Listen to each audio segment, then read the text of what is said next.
alors le jour où j'ai rencontré Macron, c'était il y a 4 ans, jour pour jour. Et en fait, c'est vrai qu'il y a si peu qui a changé et j'avais oublié cette scène jusqu'à ce qu'une, copine des soignants pour Gaza, propose d'aller, l'interpeller. Parce que c'est vrai qu'on a quand même pas mal de choses à lui dire à Macron. Tout d'abord, stop au soutien à Netanyahou qui fait quand même massacrer des Gazaouis. Et même en Israël, la propre épouse de Netanyahou, elle a dû aller se faire installer un salon de coiffure à domicile parce qu'elle ose plus sortir de chez elle.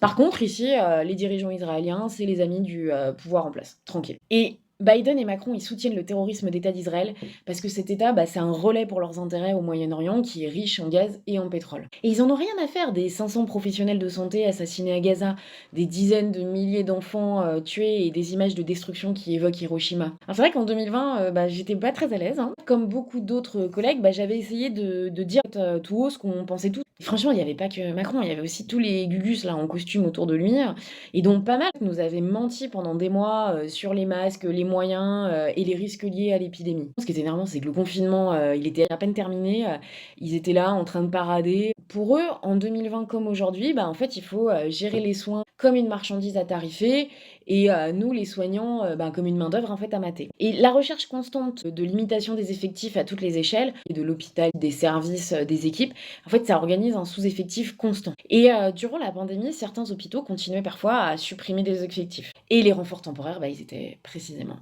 temporaires.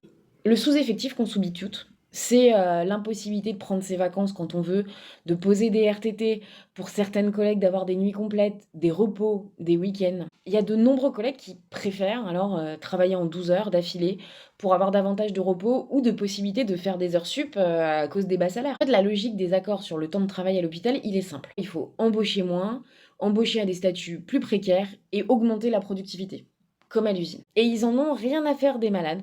En 2015, il y avait une réorganisation du temps de travail. La PHP voulait carrément supprimer tous les jours de RTT des salariés.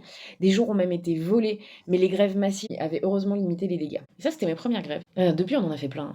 Notamment en 2020, et on avait d'ailleurs obtenu 183 € d'augmentation grâce à ces grèves. Et depuis, en fait, toutes les semaines ou presque, il y a des conflits dans le secteur de la santé. Le problème, c'est qu'elles sont profession par profession, service par service.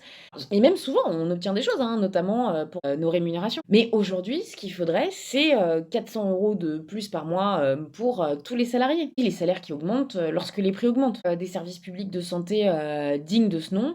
Mais pour ça, il faut embaucher et former massivement. Et ça, c'est un programme de lutte. Un programme qui s'oppose aux dirigeants de ce monde, qui possèdent les grandes entreprises et vivent assis sur des tas de milliards, qui ont leur larbin à leur trousse, comme les Macron, quoi. Et ça, c'est le programme de Salma Labib pour ces élections européennes, et c'est pour ça que je suis sur sa liste.